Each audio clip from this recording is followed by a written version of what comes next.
Okay, we're going live.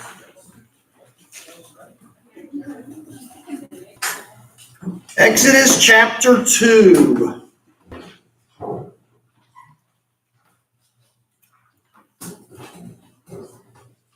In chapter 2, we're going to find God's hand at work in the history of Israel, preserving the life of one child who would become sort of Israel's deliverer. And there are three incidents in Moses' life portrayed in this chapter. First, it's the birth of Moses and sort of a divine deliverance. Then you have Moses' attempt to deliver some of his Hebrew brothers from oppression, from sort of the Egyptian slave owners. And then you have the third event that is sort of brought in with him actually sort of delivering women who were oppressed out in the wilderness to basically even to the point where he ends up marrying one of them. And that's where his life begins for sort of 40 years out in his own little wilderness, so to speak. So let's look at three events in the life of Moses and seek to discover the message which God has for us in this, I believe, divinely inspired record of them. The first one that I want us to really look at is this: Moses out of water. Okay? And that's really what I wanted to title this first little section, chapter 2, verse 1 through 10.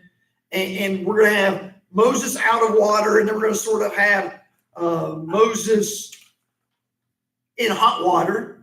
And then we're going to go from there and see what that last little point is in his life. But let's go ahead and start with chapter 2, verse 1 through 10, and we'll read about it. About this time, a man and a woman from the tribe of Levi got married, and the woman became pregnant and gave birth to a son. She saw that he was a special baby and kept him hidden for 3 months. But when she could no longer hide him, she got a basket made of papyrus reeds and waterproofed it with tar and pitch. She put the baby in the basket and laid it among the reeds along the bank of the Nile River. And the baby's sisters then stood at a distance, watching to see what would happen.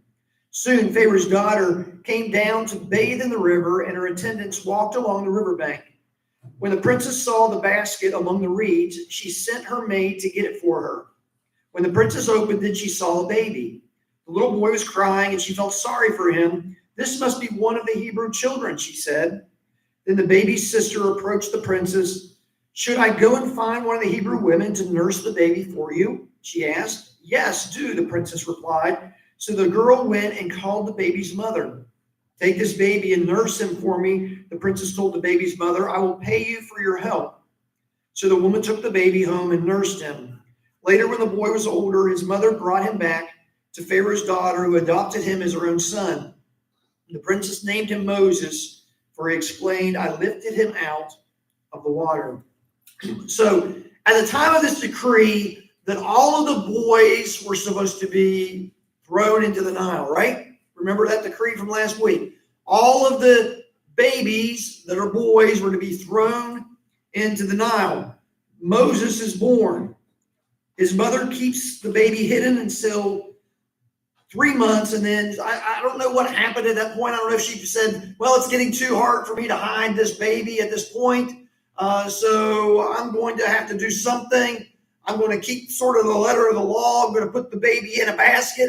It's going to go in the Nile River, but it's going to be somewhat safe, and we're going to hope for the best." I don't know what that conversation was in her own mind. Maybe the conversation even with her own daughter or whatever was going on. There was something in her mind that says, "Okay, I'm going to do what he has asked, but I'm also going to sort of hope and pray that something good comes out of this that doesn't cost my son his life." In Exodus 2:2, the text simply says, "She saw that he was a special baby." Okay?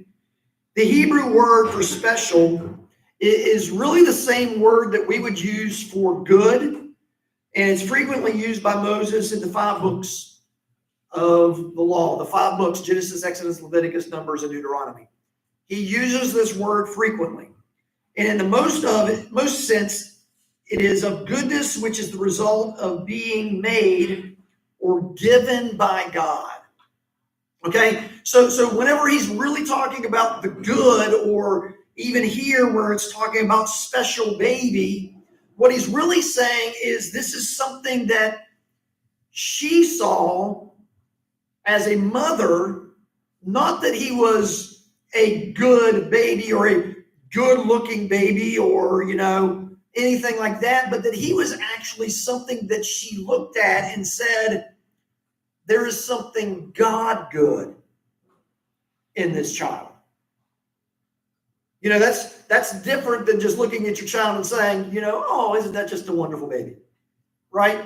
This is something that was well beyond that. This is her looking at her son and saying, I see something that is God good in my child. I see something that is special in God's eyes in relation to this child. So the frequent expressions in Genesis 1 and 2, it was good, employ the same meaning. I believe that Stephen's words, a beautiful child in God's eyes, in Acts chapter 7, verse 20, where it's talking about Moses, okay? When Stephen is sitting here and he's talking about Moses, I believe that is also the same that he's looking at. He's a beautiful child in God's eyes, not in man's eyes, not saying that he was something to just, stare at because he was just a beautiful child. I believe that it is the same understanding that it is a God good, that is something that God looks at and says, okay, there is something that is special about this child. And even Stephen, as he's talking about this, he says there's something special. There was something special about Moses. So Moses wasn't saved because he was a good-looking baby, right? If that was the case, only good-looking people get saved, right? That's not what he's talking about. But it had something to do with value, because he was set apart by God for something that was good. So when he's talking about this, he's not talking about, that even Moses was a good person. And as we look through his life, and we're going to be getting into his life a lot in the near future, we realize that he wasn't necessarily always a good person, right? We understand that he killed a man. For a matter of fact, not only killed him, it was premeditated murder. And we're going to talk about that a little bit later on, but where he actually thought about it, looked around, made sure no one was looking, and then killed him. Okay? So this is something that we need to understand. It wasn't that Moses was good, but that there was something in him from God that was good, and that God had called him for a purpose. So Moses' parents obviously feared God, who created their son, more than they feared Pharaoh, at least for the 3 months, and then for the reason that they put him in a basket to make sure that the basket floated and everything else. They hid the child in their home, keeping the boy from being discovered, but eventually that became impossible. So the time came when something different had to be done, and the result was an insincere obedience to the letter of Pharaoh's law. Moses is thrown into the Nile, but in that woven boat, which was sealed with tar, and the sister of Moses was tasked to sort of stand by and see what happens next. And once again, I can't speculate whether or not they placed the baby in the water, knowing that maybe Pharaoh's daughter always came out to the water at this time and thought, well, maybe they'll have pity on the baby as it floats by and what something. I can't speculate. It doesn't say that. But I believe that there is something that is going on, at least in the minds of the mother, that maybe if I put him in a basket, something good's going to come out of this. So in the providence of God, Pharaoh's daughter arrives at the banks of the Nile to bathe, and she saw the basket, sent one of her maids to fetch it, and discovered a Hebrew baby inside. Now, at this point, we should remember the order which Pharaoh this woman's father had given to all of those in the kingdom, which would have included Pharaoh's daughter, right? The command was throw every newborn Hebrew boy into the Nile. That was the command. That's a decree from the king. No one goes against the king, not even Pharaoh's daughter. Remember, we talked about that in Genesis. No one approaches the king without an invitation. And no one defies the king. No one at all. Okay? And if you look even in the life of Esther, it continues in the life of Esther. She says, if I go before the king, he can kill me because I'm not supposed to go before the king. So we have to sit there and understand this in this context. The command was throw every Hebrew child, every boy that's newborn into the Nile. I want him to die. I don't want them to live. So Pharaoh could sit up on his throne and pass down edicts which caused untold sorrow, suffering, and death without even being touched by the consequences of his decisions. Now Pharaoh, the daughter of him, comes face to face with the implications of her father's policy. She sees a baby. She says, wow, I can't see this baby surviving right now. Let's save the baby. Let's have you go and get somebody to breastfeed the baby until the baby is to a mature age so that he can live on his own without being breastfed. This is going completely against anything that the king or Pharaoh would have had him do. So, looking into that basket, she saw the Hebrew baby. There was no mistaking its identity. I believe that she knew it was a Hebrew baby. The child was crying, perhaps already being adversely affected by the period of exposure out on the water. Nevertheless, this was a pathetic sight in her eyes, and it tugged at her heartstrings. So she chose to defy her father, to defy the law, and bring this baby into the palace.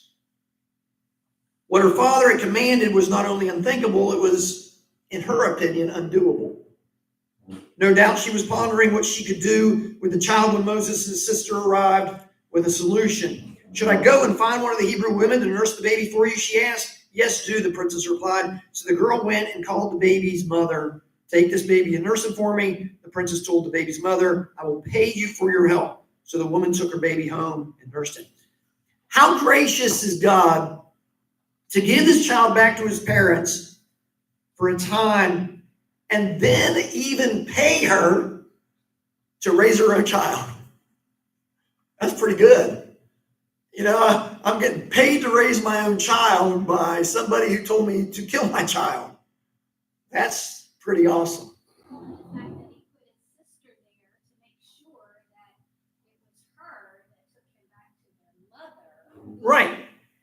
Right. So, and somebody else, maybe not. It may not have happened. Absolutely. So once again, this is sort of a divine providence type thing playing out. And as we look at it, this must have given mom and dad a couple more years during which they enjoyed their son with protection of Pharaoh's daughter. Nothing was going to happen to him at this point. Pharaoh's daughter said, we're going to take care of this child. This child's going to be okay. Depending on the age of Moses and the amount of ongoing contact with his parents, or when his parents had him, they must have had some opportunity to instruct him in the ways of the Lord. A lot of times when you're talking about biblical days, they actually nurse children possibly even up to 5 years old. Okay? So we don't know how long this was going on, but what we do know is there had to be some sort of a biblical instruction, a godly instruction, because later on in life, he doesn't choose the ways of Egypt. He chooses the ways of Israel intentionally. Okay, we're going to go into that a little bit more too, because we actually can see how that plays out in his choices even before he kills an Egyptian. Okay? So let us not forget, however, that God's plan for the education of Moses included years of instruction also at the feet of pagan Egyptians, which I believe greatly facilitated his future leadership in Egypt. Okay? He had a name in Egypt. After many years, he had this name that he developed. When Moses was weaned, he was taken to the household of Pharaoh, where he became her son, adopted, right? And she named the boy Moses, a name rooted in the event of her finding him as a baby when she drew him out of the Nile, which basically says drew him out. That's what Moses really means. It means drawn out of the water. So the deliverance of Moses is significant in many different ways. And the first one is this. His deliverance is a beautiful illustration of the truth which we find declared most certainly in the New Testament. In Ephesians 3:20, it says this, now all glory to God who is able through his mighty power to work within us to accomplish infinitely more than we could ever ask or think. Isn't that what God did with Moses? He worked in and through his life in a way that would be infinitely more than we could ever ask or think. The mother just wanted to save the child. Right? That was the whole purpose. I just want to save the child. But what it ended up being is God was actually moving behind the scenes to do something greater than save the child. God was going to use the child he saved to save his people. That's pretty amazing. So once again, God gave the parents of Moses more than they could have ever thought possible. Not only was their son spared and now protected by none other than Pharaoh's daughter, but they were allowed to keep him for a time, train him in the ways of their God, and then in addition to all these blessings, they were even given money for it. We're not only going to let you raise your child, we're going to pay you along the way, and what is going to happen through him being raised in the palace is going to pave the way for him to be able to have face-to-face conversations with Pharaoh later on, more like 80 years later on, okay, so that he might lead his people out of Egypt, not under this Pharaoh that tried to kill the children, but a different Pharaoh altogether. Okay? Once again, Pharaoh is just a name for king. It has no bearing on what his name was really. When he became king, he became Pharaoh. Okay? There were hundreds of pharaohs. It's not always the same Pharaoh. There are pharaohs that, once again, threw the babies in the river. Then there was a Pharaoh before that,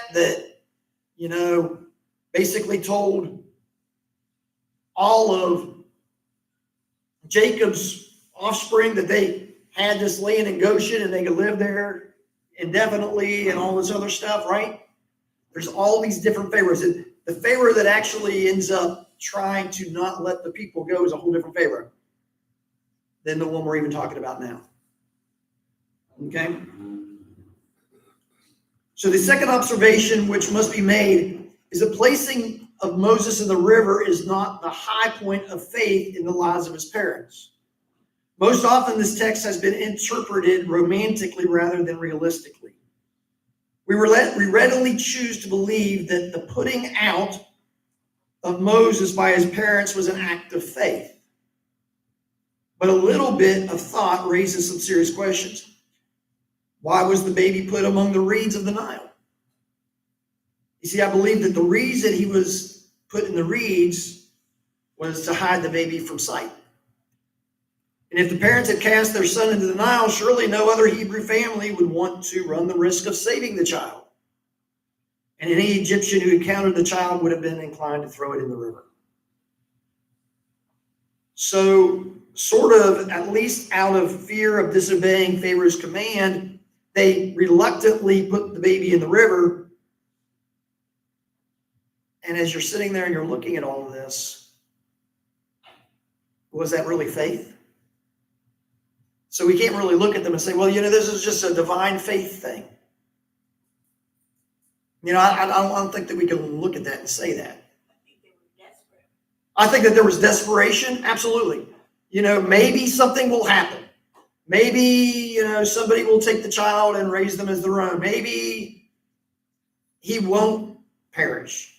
But I don't think that it was a faith thing. I don't think it was look at how Moses' family put him in the reeds and, had this divine understanding that God was going to take care of him. No, I don't see that in here in Scripture. I don't see anywhere in here where it says that Moses' family thought anything great was going to happen.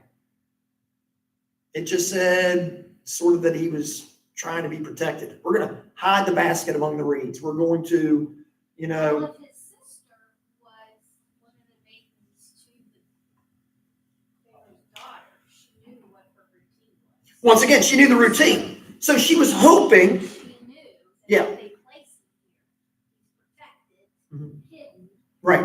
but will also be seen. Yeah, once again, I think it was a hope thing. I do. I think that it was a hope thing, but I don't think it was a faith thing. We can't look at it and romanticize it and say, well, she just believed that God was going to take care of this child and everything was going to be okay. I believe that they hoped. I believe that they, said, man, if we just put the child right here in the reeds, she's going to come down here to bathe and she's going to see the child and we hope that she's going to not want to kill the child. But the opposite could have happened, right? She could have come down and said, okay, this is what Dad decrees, and tossed Moses in the river. So I don't believe that it was a faith thing. I don't think it should be sort of a romanticized thought that, all of a sudden her parents just were all these godly people and they had it all figured out. So the third thing I see here is not only did God deliver Moses, but through his deliverance, it appears that the Pharaoh's policy of genocide had to end. It doesn't talk about genocide after that. Okay?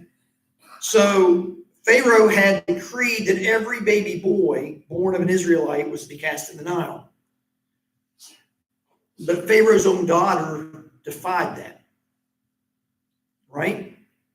Thereby making any virtual decree that every baby getting thrown into the river must die null and void. Because if he didn't, he had to kill his daughter for defying the king. So obviously that didn't take place. She raised the baby. It was her child at that point, right?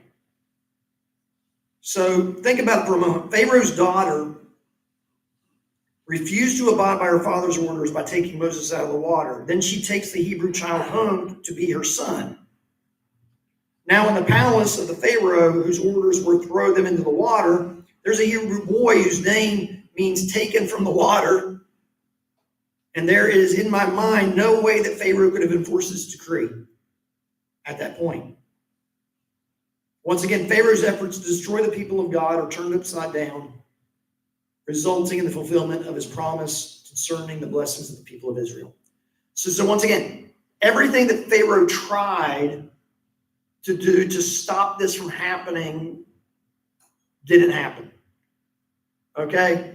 The growth of Israel, we talked about that last week. The exponential overnight growth of Israel that scared him so much, he could do nothing to stop it. We saw last week where he's trying to stop it, right? We'll do this and we'll do that and we'll try this and nothing was working. And then all of a sudden we'll just throw all the babies in.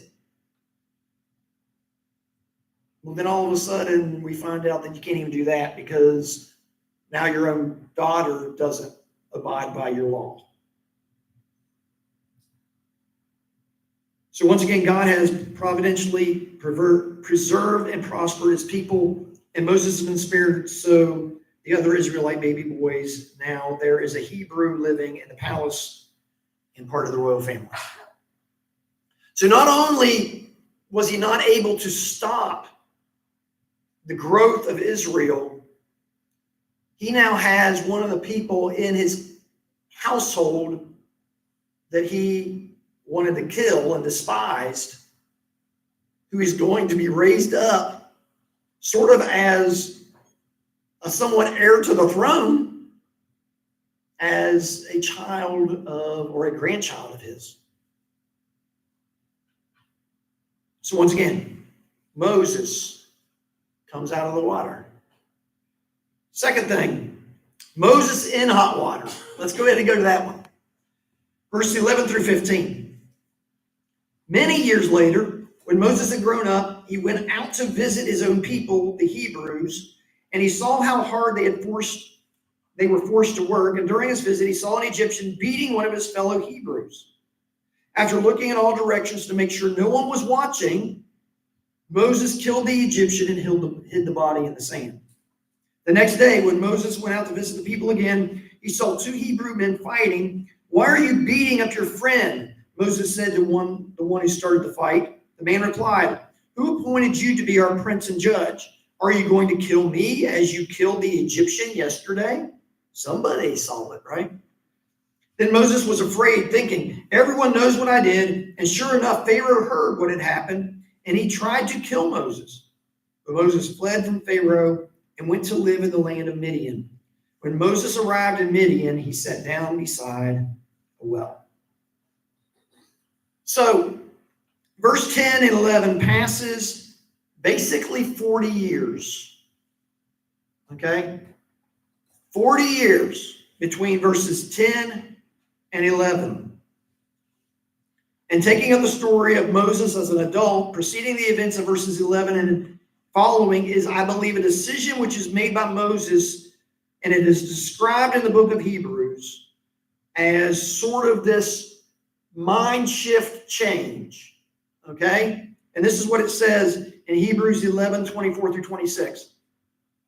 It says, "It was by faith that Moses, when he grew up, refused to be called the son of Pharaoh's daughter. He chose to share the oppression of God's people instead of enjoying the fleeting pleasures of sin. He thought it was better to suffer for the sake of Christ than to own the treasures of Egypt, for he was looking ahead to his great reward."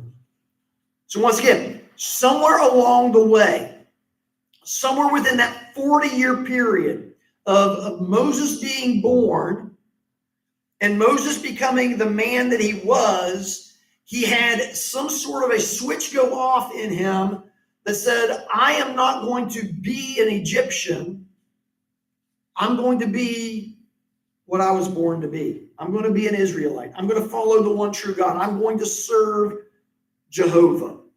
Okay? Somewhere along that trip of life of 40 years, he developed this mindset that even if I have to live in poverty, I am going to be an Israelite. And this seems to mean that Moses had already made the critical decision to identify with his people before he ever went out to observe the suffering of his fellow brothers. I really believe that. I believe that somewhere in his mind he said, "I'm leaving this, I'm joining this, and I'm going to protect my people." Once again, what was Moses' call to be? What does he end up doing? Delivering his people, right? So even in the beginning, after 40 years, we see him as an adult and we see him wanting to deliver his people. Now, once again, does he do it the right way? No. Does he do it in God's time? No, he doesn't. Once again, he messes up just like Abraham, Isaac, Jacob. Everyone else has messed up in the past. Does that mean that God's not going to use him? No, it doesn't. He's still going to use him for the purpose that he wanted to use him for. So the reason Moses visits his own people was due to the decision of sort of the identity of suffering with them. He chose to suffer with them.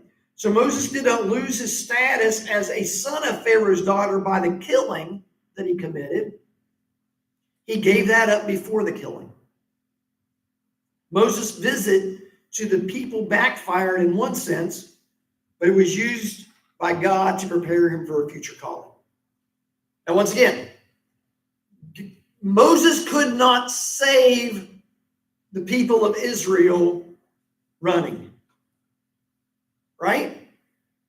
There's no way for him to save the people of Israel while he was running. There's no way to do the things that God has called you to do while you're running.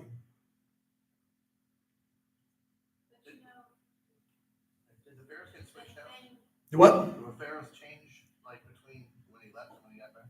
The Pharaohs do change between when he left and when he got back. Yeah, because you're talking an additional 40 years after, and he was already a grandfather, as in Pharaoh was already a grandfather before when Moses was born.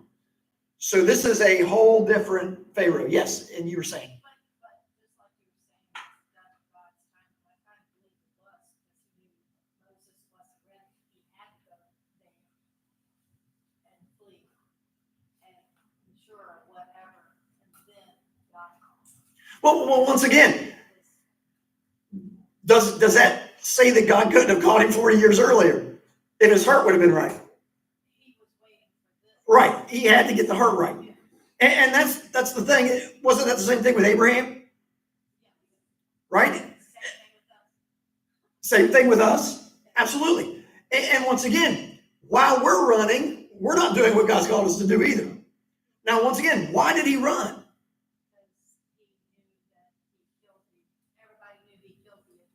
Everybody knew he killed the Egyptian, and even Pharaoh tried to kill him. So he didn't have faith in God to protect him. He said, I'm out of here. I'm going to take this on my own, and I'm leaving. Well, sometimes that's, it's not, you don't want to face things head on. It's not, or it's not the right time. No, absolutely. Even Jesus, he's like, I'm not. My time is not. Yeah. This is not the time for me to act and Well, even Jesus left areas, right? He actually just disappeared like that. He was there and then all of a sudden he wasn't there whenever they tried to stone him and all this other stuff. So it doesn't mean that his lack of faith was not the reason why he left, but it was a driving force behind why he left. Because once again, if it was a faith thing, he wouldn't have killed the Egyptian to begin with. He would have let God deal with that. But he didn't. Instead, he killed the Egyptian. So while Moses' method of dealing with the problem was wrong, we can see his motivation was commendable. So Moses' defense of his people and the murder of an Egyptian, no matter how cruel he may have been, Moses, his act of defiance was indeed premeditated murder. Right? I don't What? think it was premeditated. No, it was premeditated. It was in response. No, it wasn't. At the time. Well, Like the guy was being attacked. once again, if you look back at the actual text, it says, during his visit, he saw an Egyptian beating one of his fellow Hebrews. After looking around in all directions and making sure no one was watching, Moses killed the Egyptian. But he didn't go there that day with an intent to kill. I'm just getting technical. No, but that is still premeditated murder. Like, man, That's as much as putting on your lane changer and moving to the next lane. That's premeditation. Yeah, that's premeditation according to the law, right? So yes, he premeditated. Yeah, he premeditated killing this person. I mean, that's what he did. He said, okay, I see what you did. Now let me make sure no one's looking. And I'm going to kill this person if no one's looking. That's premeditated. it was wrong, okay, no matter what. Yeah, it was premeditated. So according to the law, it's premeditated. So once again, as we look at this, Moses is dealing with the problem is wrong, but I think somewhat commendable. Do you understand what I'm saying? The ideal, or is The thought of taking care of his people is commendable. How he did it is wrong. absolutely. Okay? You can't justify the murder, but you can at least look at him and say, he's at least thinking about the people of Israel more than the people who raised him. He's got to change somehow. There's something that changed in him that gets him to the place where he is now looking at his own people and wanting to sort of be that deliverer that God has called him to be. Yeah. Some of it has to do with, too, like I say, his upbringing and all this, for the fact that his parents, said when they knew something was totally definitely wrong, were ordered to go out and kill all the babies. That goes against pure conscience. You gotta ask the conviction that that's wrong. Mm-hmm. For them to stand up and do something that hopefully was right in response, again, that's carried on, I believe, through to him too. They don't just sit there and let some bully dictate to do something wrong. This is going to hurt people, just like he was doing with his daughter. It affected him when he would have to do that to his daughter. He didn't do it. Mhm. So again, it has something about consciously the Holy Spirit voice that because something wrong, stand up and say no. And once again, I believe that he knew it was wrong, but the way he handled it was also wrong. We can't, justify what he did. We can sort of look into his heart and say, well, at least he's trying to figure out how to deliver his people. But, you can't go around just killing every every Egyptian that there was. And once again, it gets to the place where even his Hebrew brothers look at him and say, okay, what are you going to do, kill us too?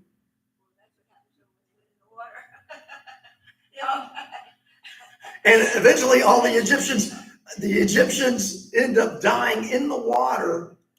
But do you know that's not the only thing that is a similarity to what happens? And we're going to get into that also, because the very last plague, I believe, is a direct result of Pharaoh's order to kill the babies. What happens in the 10th plague? All the firstborn are killed.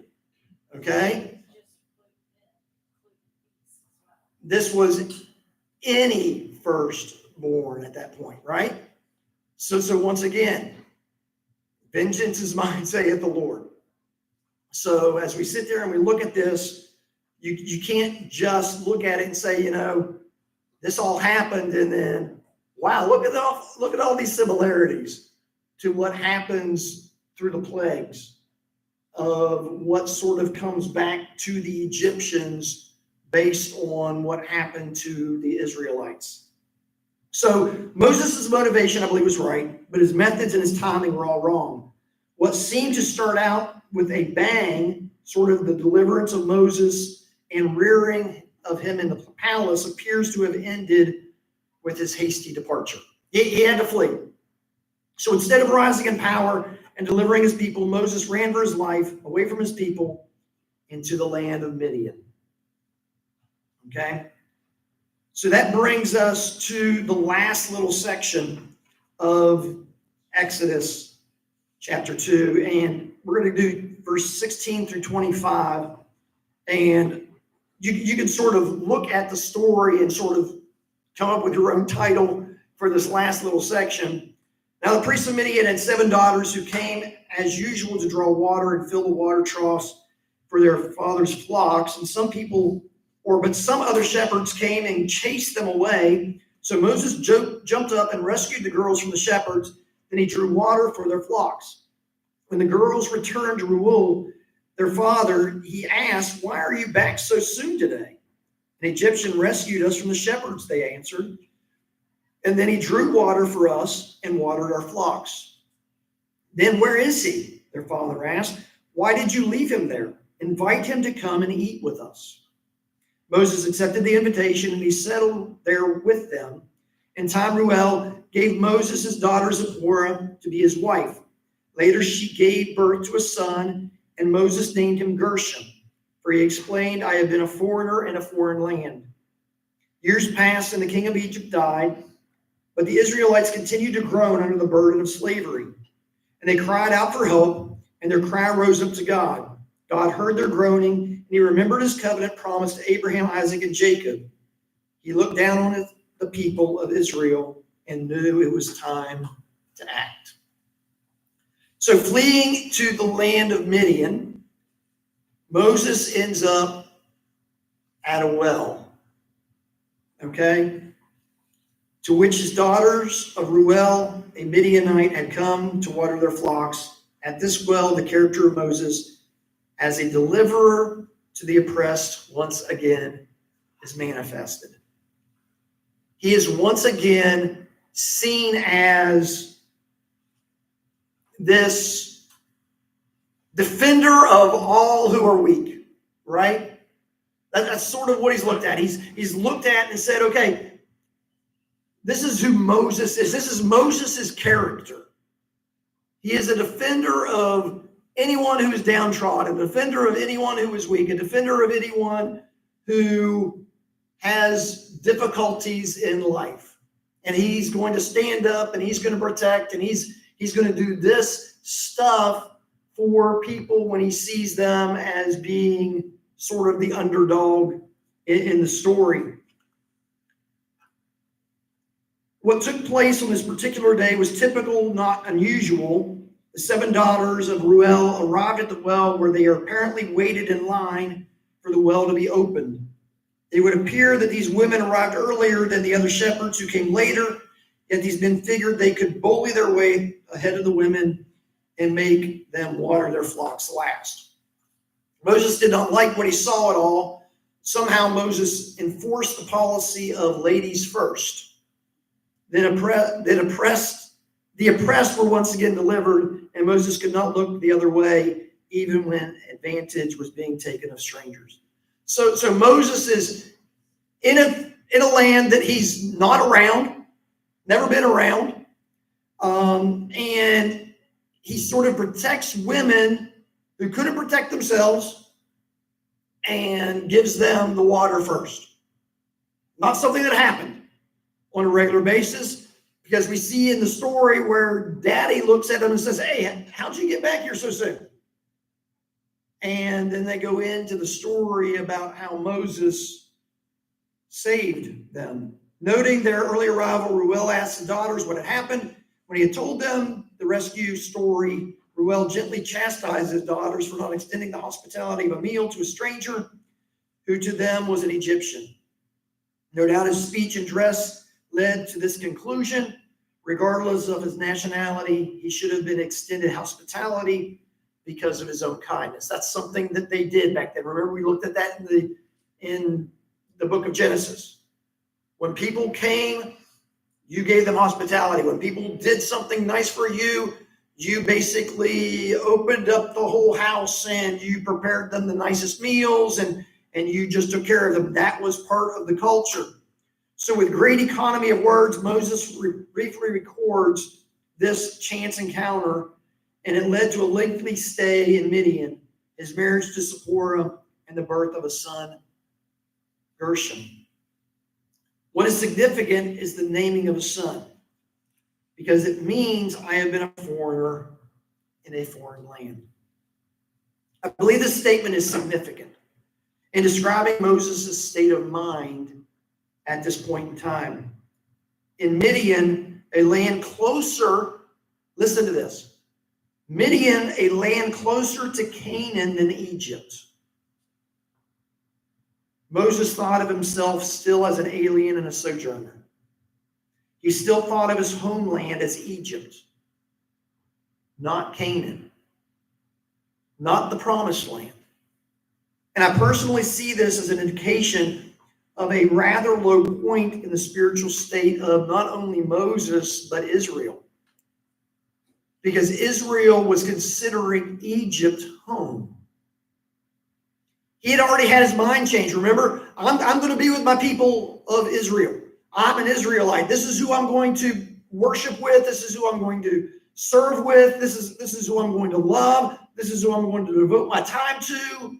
And yet he still felt like he was a stranger in a foreign land, even though the land that he was in was closer to Canaan than anything he was ever close to Egypt. And he still couldn't see that where he was closer to his own promise than where he had lived almost 80 years previous. He had fled to Egypt from Egypt to Midian.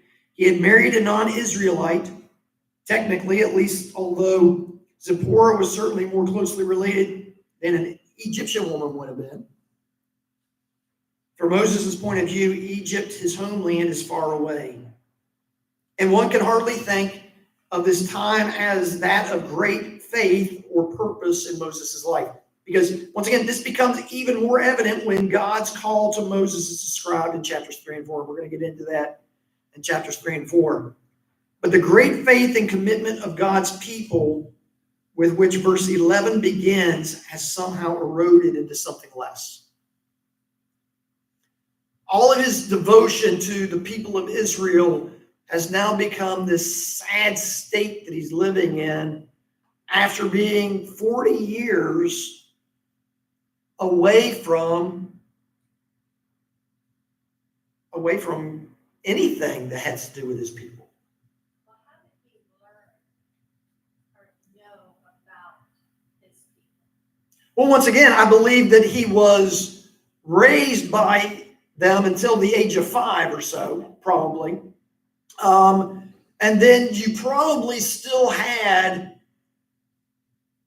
the birth mother in his life on and off because they were servants, or at least his sister was servant of them. And you sit here and you can come up with all kinds of reasons why he knew.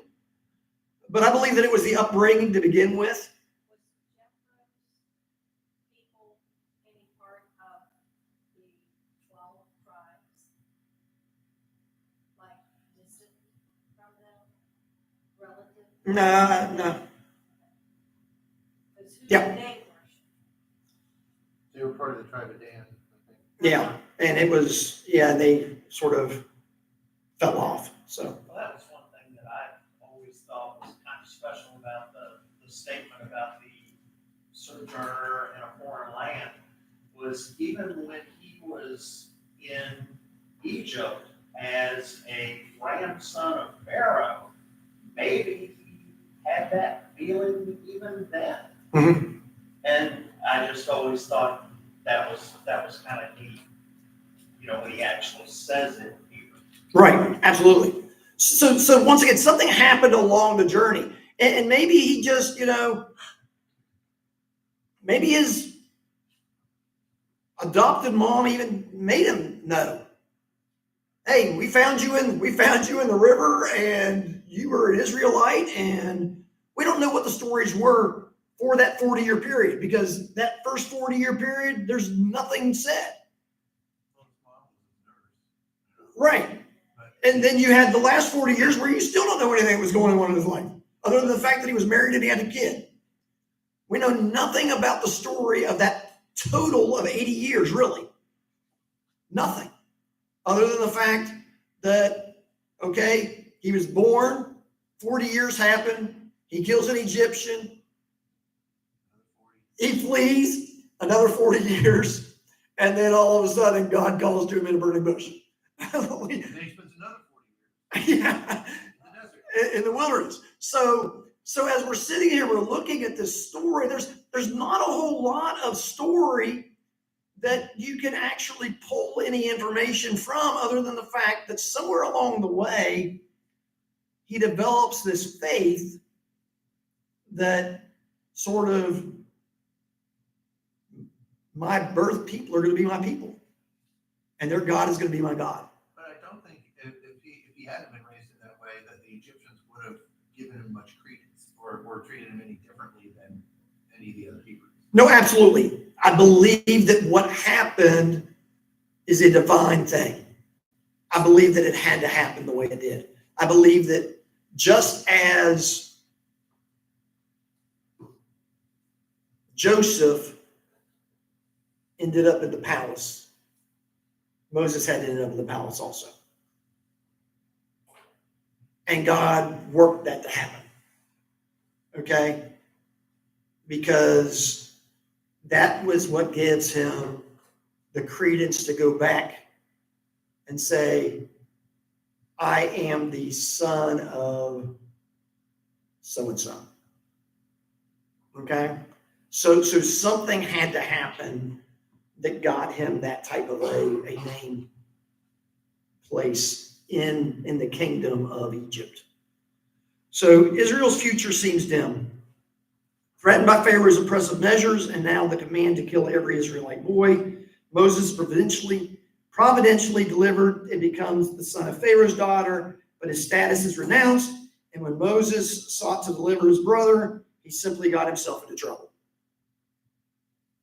Moses flees the country, marries a Midianite family, and seems to sort of fade into obscurity. At least that's what he felt like, right? I'm in a foreign land with a foreign wife, and my life is sort of over. Okay? So in spite of all these appearances, God is very much at work in what's going on. And that's where we get to verses 23 and 24. Years pass, and the king of Egypt dies. But the Israelites continued to groan under the burden of slavery. They cried out for help, and their cry rose up to God. God heard their groaning, and he remembered his covenant promise to Abraham, Isaac, and Jacob. He looked down on the people of Israel and knew it was time to act. So to me, this final paragraph reads like an expression. Meanwhile, back at the ranch, right? That's sort of what that is. It's okay. Meanwhile, this is what God's been doing. The point of it is to remind us, in spite of all appearances, God is very much at work. Humanly speaking, it looks like everything's out of control. And everything is working against Israel. But this paragraph reminds us that God is not only informed, he's involved, and he's intent on fulfilling his purposes and promises in respect to Egypt. Remember purpose and promise? I said that last week. Those are important words in the book of Exodus. The purposes and the promises is what happens. Okay? Especially after we've studied all the promises of God over the last few weeks, right? Purpose and promise. On the one hand, God is aware of Israel's affliction, and he has heard their cries for help. And on the other hand, God is mindful of the covenant that he has made with Abraham, which is also with his offspring, Isaac and Jacob, and the 12 tribes. No matter how bad things may appear to be, God's purposes are realized. God's purposes are going to come to pass, and his promises are going to happen exactly the way he said that they were going to happen. This section ties together the agony of God's people in Egypt, described in chapter 1, but overshadowed by the personal account of Moses in chapter 2, with the deliverance about to take place in the following chapters. And once again, this actually happens quite quickly after this 80-year period. You know, we have an 80-year period that basically takes 2-3 chapters. And then we're going to have a few weeks of plagues that are spelled out over, 6 chapters or whatever. So as we look at this, the 40 years here and the 40 years there, that's God working. But what God doesn't show us is what he works or how he works. But what he does show is the result of his works. Hindsight's 2020. Well, absolutely. And once again, as we look at what God does, we don't always see the story. We don't see how God's moving. We don't see everything that God is doing in between the years, in between the time that we sit there and we struggle with, wow, is God even doing anything? Is God moving? And all of a sudden God moves and we see God move. And then all of a sudden what God was working on and what God was doing, all of a sudden just happens. And we're like, I was sort of confused. I didn't know God was moving at all. Let's get back to your question last week, during the silence, is what's God doing? Well, he's always working. The promise is always there. The purpose is always there. We may not readily see it, we may not readily hear it, and when we're reading scripture, there's some difficult things that go on in scripture. But when we're doing life, we have to remember the same thing, because there's difficult things that happen in our lives where, well, in mine anyway, sit back and say, well, where's God in this? But he's there. The promise is still there. The work is still there. It's just something here is not seeing it. Right. Because we look at things, because we look at things through the natural. We look at everything, we say, well, it's been 40 years. Surely God's got to do something in this 40-year period. And, okay, but God doesn't do things in time anyway. And we relegate everything to time. Well, if God's 1 minute late, in our opinion, God's not moving, even though he is, even though he's already got it under control. You see, this portion reminds us that God's intervention into Israel's history is due to God's compassion and his faithfulness to his covenant alone. It's not based on whether Moses was good or whether he messed up or whether he even felt like he was lost in the desert. I was just reading in Ezekiel, and God's like, I'm going to put you back in Israel, but I'm not doing it for you. I'm doing it for me, my glory, so that people know I'm not an evil God. Right, absolutely. So as we sit here and we look at this, God is working, God is doing, and it also hints to the fact that God's salvation is not the result of Israel's faithfulness. But the promise of God's salvation that comes through Christ is not a result of the faithfulness of the Israelites. How unfaithful were they? Pretty unfaithful. Extremely unfaithful. God was everything that they did. I mean, they worshiped other gods. One of the major commandments, thou shalt not have any other gods before me. And they had all kinds of gods before him. Isn't that like the first? So as we're looking at these, and we look at what God is doing, the text does not speak of Israel's praises. This letter does not talk about how great Israel was. And it doesn't say that he expects us to be great either. It talks about their groanings. They were in Israel groaning about the slavery. They were in Israel complaining. They were in Israel saying, hey, this is getting grim. And while these groanings must have been expressed through possibly prayer, God responds to them as a cry for his intervention. And he says, it's time. That's really how he closes it with, right? It's time. So he begins making plans to intercept Moses' life in only a way that only God can do it, right? Where he shows up and Moses has no opportunity other than to see that God is in it. He goes from a kid in the palace to a kid wandering lost in the desert, or a man wandering lost in the desert, to being the one that God calls from the middle of a burning bush.